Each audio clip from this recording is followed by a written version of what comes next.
How's it going, guys? Welcome back to the Not Everything's Black and White podcast. Like we promised you, continue to have local candidates on. Today we have Matt Guglielmello.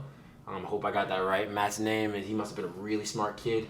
But Matt, much like his name, is very impressive with his background. So we're going to cover some stuff today. Matt's running for Macungie Township Commissioner. Yes, yeah. So, Matt is going to be, his resume speaks for himself. That's the first thing we're going to cover. He is responsible for a huge endowment fund at one of the biggest universities locally. So I think that makes him an ideal candidate.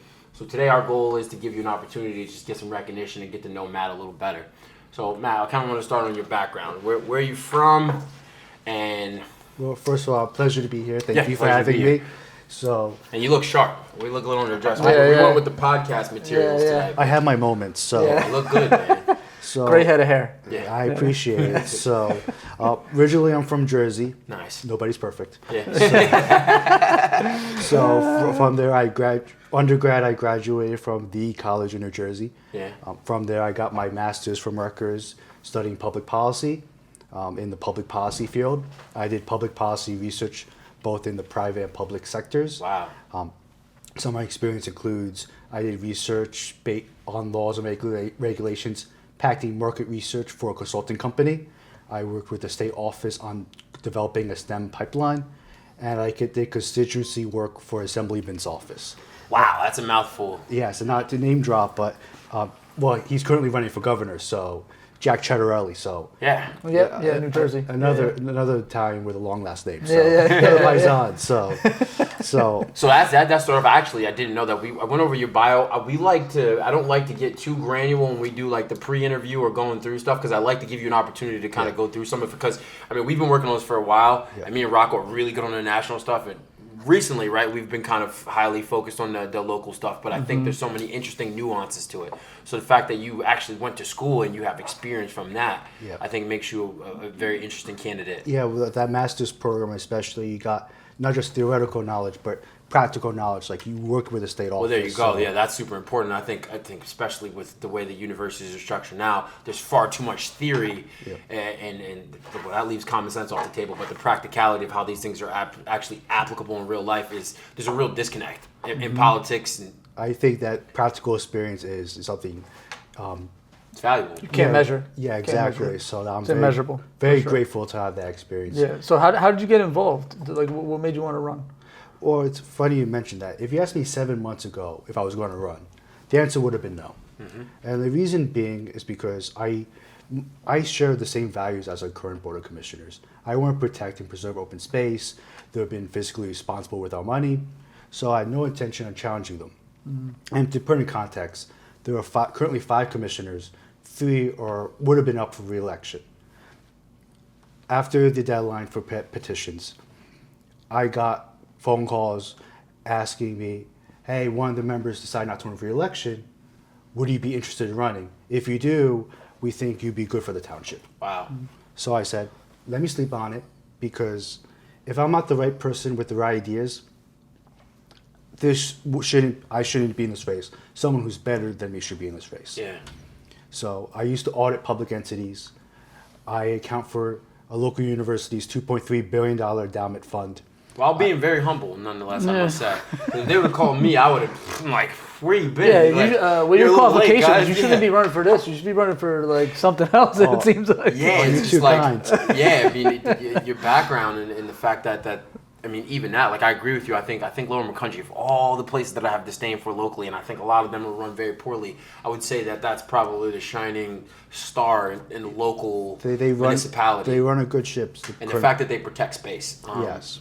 And that they're not one of the areas that's willing to... Well, that says a lot about you if they ran... I'm sorry. That says a lot about you, though. They run a tight ship and they wanted you to be the person to fill in the shoes, you know? So again, as you said, they run a tight ship, and I thought about it, and again, with my experience, financial experience, public policy experience, with the goal to protect and preserve open space, I thought... And I wanted to reiterate, so how many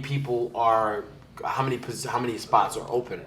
Right now, there's 3 positions open. Okay. Including 2 incumbents running and myself. Okay. And those 2 incumbents are also Republicans. So, if you think Lower Macungie's doing a good job with the fiscal responsibility, with protecting, preserving open space, I think all three Republicans are doing an excellent job at. I like that. I like that you approach them. We just did an interview with Neil, and Neil had a very similar sentiment, and I think that's great. I love to have people in the positions that have an open perspective. I would say even for me, I get a little tunnel vision sometimes, and the fact that you're operating and conducting yourself that way throughout the process. It's not always like that. Even Republican, we know now. Yeah. I mean, Republicans are a lot different than the Democrats when they kind of all get in line together, and maybe they don't know the issues, but they all stick to the same program. Yeah, it's tribal. Yeah. It's very tribalistic, but the fact that the Republican Party is not like that, and you kind of still see the value in the other candidates as well. I think that's admirable. Yeah, I think that the tribal politics is something that hurts us, especially on a local level. I think regardless whether you're a Democrat or Republican, I want you to come up to me and say, this is how I feel about the township. This is what I like. This is what I'm concerned about. I want to hear from everyone and everyone, because at the end of the day, I want to be everyone's commissioner. Right. So that's...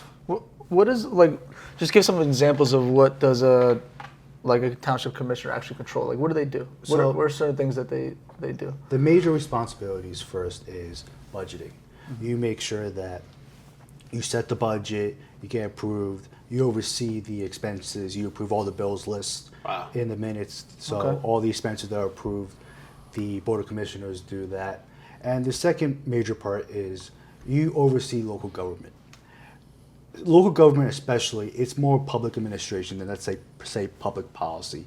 It's more action, it's more roads getting paved or snow or garbage being the kind of politics we like, though, you know? Yeah, it's incredibly important. Yeah. It's more important. Yeah, really, it impacts every day. Yeah, day to day. Yeah, we tried to emphasize that with Neil. We tried to emphasize that with George, and we want to emphasize that with you as well.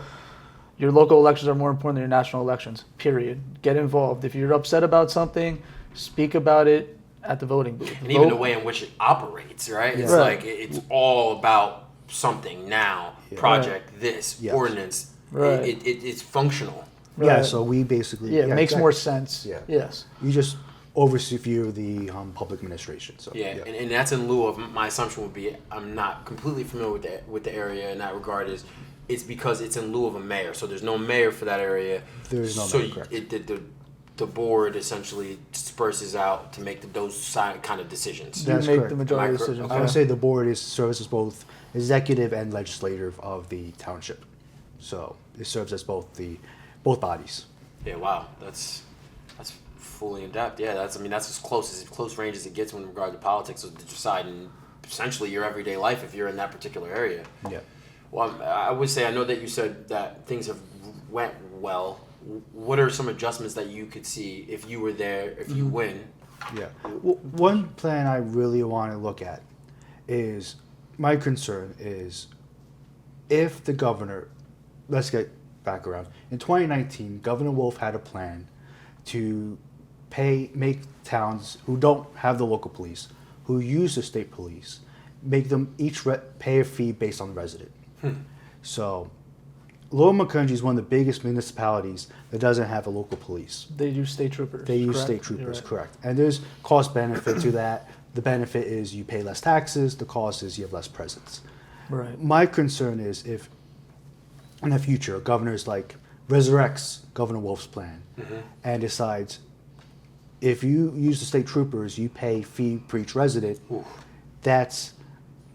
That's basically the whole surplus explodes deficit. Budget, yeah. So my idea is to look at other municipalities and come up with theoretical plans how a shared service would work and the financial results of that. Yeah. For example, if we made our own police force, you have to pay capital assets, you have to hire someone.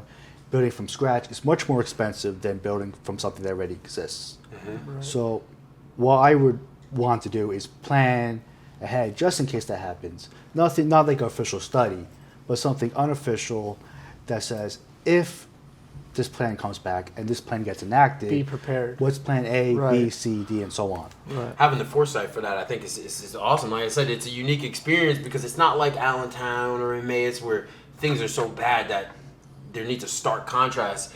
You're in a position where things are going pretty well, but there are always going to be things that are ahead of you, and to have the foresight to have a plan to be able to strategically come up with something in advance, right? To be able to dispatch problems before they even come. I think that's super interesting. And you just taught me something I was completely unaware. And you've already been appointed to the Audit and Advisory Committee at Lower Macungie. Correct. Yeah. So the Audit Advisory Committee, before I was appointed, they didn't have enough members for quorum. So what happened was, when you run for election, you fill out petitions, you fill out signatures, but then you have to send those documents or give those documents to both municipality and the county for the local.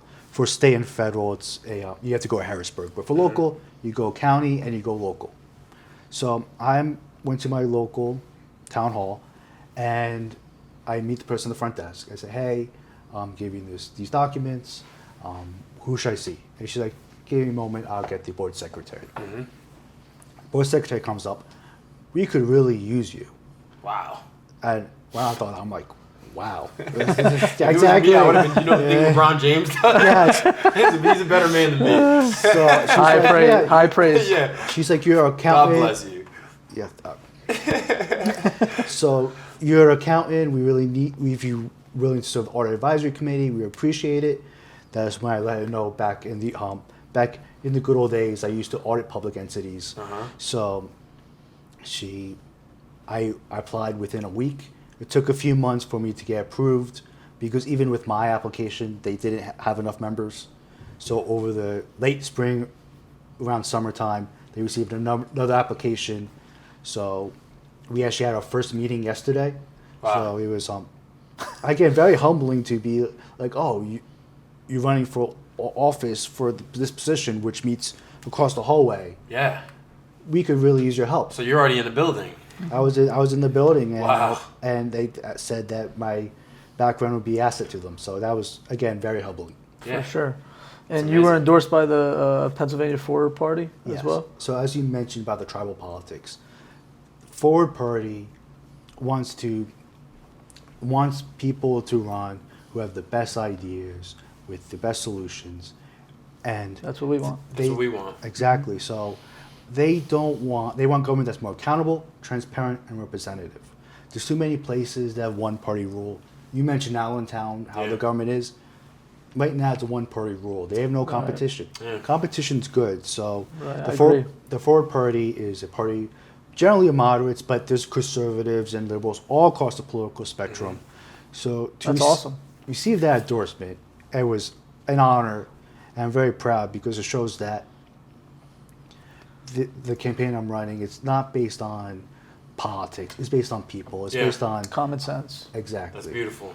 That's our. Yeah, it's That's literally our little motto Yeah, here. yeah, Common yeah, sense. that was man. Yeah, you're part of the team here. That was beautiful, man. You caught me there. When does the shirt come? Yeah, we gotta get you a shirt. Yeah, I mean, you're overdressed. Otherwise, we would have put it right over I the will suit. tell you, yeah. If I'm invited back, I'm I'll not wear running the for shirt. politics. So. I'm running for the people. Yeah, Yeah, that's phenomenal, man. It really is. That's a great And endorsement. I think that's important, and that's a big part of it. Is like Rocco talked about it, and we've been kind of covering it with the local stuff. People get so caught up on the parties, and that's why I like you guys, and that's why we curated to pick the particular candidates we did, because I think you guys all have a very positive message.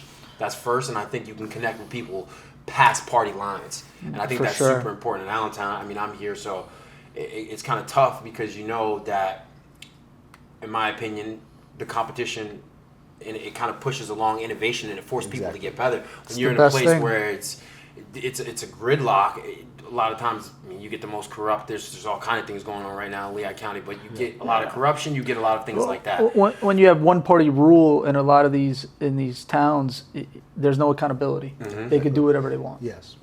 And that's what we don't want. And that's where a lot of times I notice you get the long-winded incumbents that just over time become more and more and more declining on public policy and being reactive to the wishes of the people. So Right. It turns into the same thing. That's what the national level is with a lot of these these people in Congress where they're there for 40 years and it's just a seat. You know what I mean? Yeah. Just they don't actually do anything. Yeah. They don't accomplish anything. As you guys mentioned, one-party system, one-party rule rewards poor behavior instead of innovation. Exactly. So. yeah, and I'll say over the last couple of years I've talked to a plethora of politicians, former congressmen, current congressmen, local representative, judges.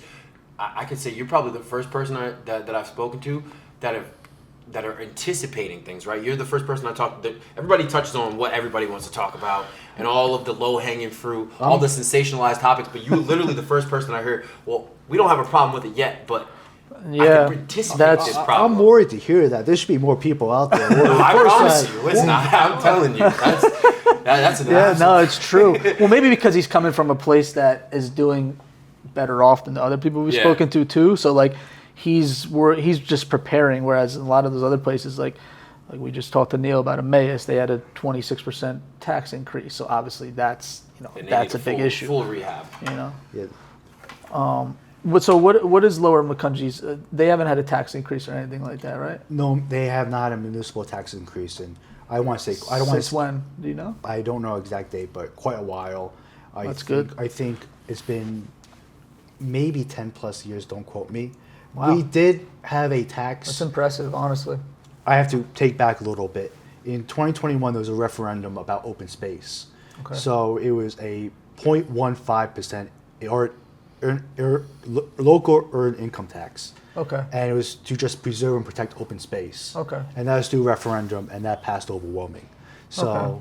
I mean, that in that case is going to a good purpose. Which I will say is, knowing the residents that are from there, you probably have full support on that. Yeah, so- And I think that's the best thing about that area is the fact that you've been able to preserve it in comparison to, like, I see some of the places that in years past I kind of thought were similar in demographic in the way they were set up, like Northampton. Yeah. And it's just every time I go, it's a new warehouse. And Yes. I don't know, something about that bothers me, you know? No, not only is it like makes traffic worse. Yeah. It makes it wears down the infrastructure. Yeah. I mean, I took a side road one day to go to the town hall meeting, and there was a semi truck taking up a lane and a half. Yeah. And on the side of the road there was a ditch.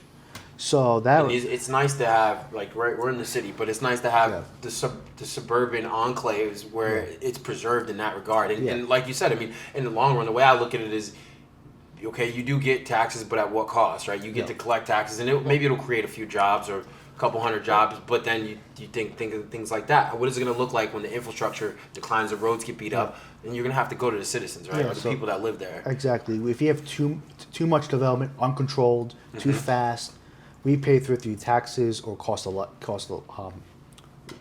living. So I think that the open space tax, I think overwhelmingly passed because it's for a good purpose, is to preserve the best aspects of our township. So Right. So I mean, it's going for a good purpose. I mean, a few months ago they purchased land across from the middle school that the planning commission approved a project for a bunch of apartments. Right near that area, there's a lot of flooding. So imagine how much it worse would have been if you developed that area. Yeah. Right. So it's, Yeah. again, some development's good. Common sense development's good. Of course. Taking your slogan. in. Yeah. Yeah. Well, That's all right, you can use it. I already wrote it down. Oh, that- Put it on a t-shirt. use it. So That's it, though. That's the theme. yes. Yeah. Yeah. Talk a little bit about your background, like a little bit more about who you are, where your family comes from. I know your family's from Italy, right? Your grandparents. No, not from Italy. From Yeah. the Calabrese. They came over in their 20s. My nonna came over in 56. My nonno came over in 58. They were married in Italy. He had to wait a couple years due to that's how the system's supposed to work. You're supposed to follow the immigration law. That's the law. So he waited a couple years. So my father was the first one on his side of the family born in America. Wow. So, and then on my mother's side, she was raised by a single mother with 3 siblings, and her grandmother and her grandfather died when she was relatively young. So it was her mother and her grandmother. And when my great grandfather unfortunately passed, the landlord said, "There's no man in the house. You can't live here anymore." Wow. So my grandmother went out and bought her own house because she was effectively kicked out, and she worked on the post office night shifts for decades. Wow. So, and it was, remember, this is the 60s, the 70s, so different times. So For sure. And my mother was actually the first one in either family to go to college. Yeah, I've read that in your bio. Yeah, I thought read was that super too. interesting, Yeah. Which is super uplifting, man. it's nice when you get like. And you took it to another level. Yeah, With everything you that you did. decided to educate yourself in that way, because that's one of the things we talk about outside of politics. One of the main themes that we cover on the pod, besides common sense, is accountability, right? Yeah. And making the best of your situation, despite, because I mean my background is very similar, and a lot of the candidates we spoke to, ironically, it's not like we have people that came from a country club lifestyle necessarily to be put in these positions, and there's nothing wrong with that, right? There's some guys locally that have done well for themselves, and generationally they come from that. Yeah. It doesn't necessarily, it's not a disqualifier, but it's also good to see normal citizens, right, with common sense approach, but also the kind of background that you have. Yeah, I'm grateful for my work my grandparents did. For my parents, I mean, sure. you said a nice compliment about me, but without their work, their dedication, their how their values instilled in me, Right. I wouldn't be here. They right set the now. precedent. So, And the so- fact that you spoke about your mom being the first one to go to college, I mean, it kind of touched me a little bit, because that's very similar to my story. Like, my family comes from a long lineage of just working hard and working class people, and in the last generational way, my mom made sure to push us through, right? Yeah. And to make sure that those values were ingrained in me. And I think, like, that's a lot of times with conservatism, people get caught up in some of the talking points. Yeah. But then they forget that where it's kind of based in, right? What it's based off of. Yeah. That's working hard, Yeah. taking care of your community, taking care of your family, doing the right thing, right? Respect and authority, those basics, right? And Yeah. I think that's super important. So Yeah. I really appreciate that part about you.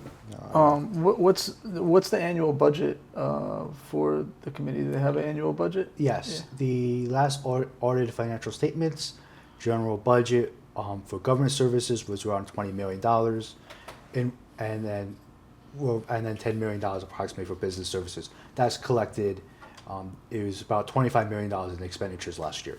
20 million? 25 million. 25 million. Yep. And you currently work somewhere where you allocate funds of 2.5 billion, you said? No, well, the endowment fund's $2.3 billion.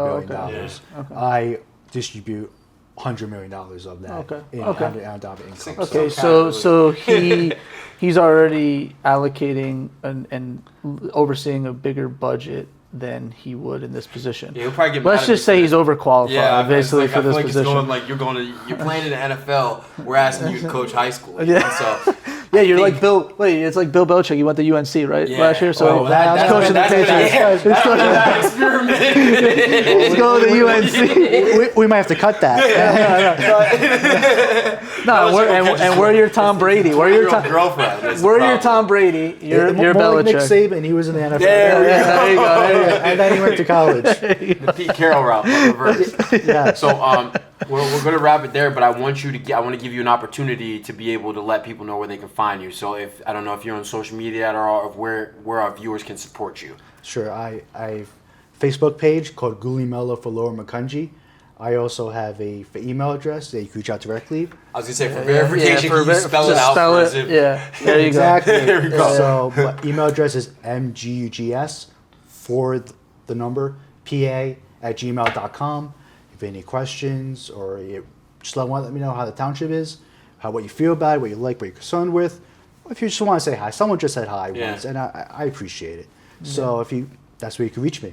Yeah, that's go. awesome. All right, sounds All right, good. guys. Well, as this week, bam. There you go.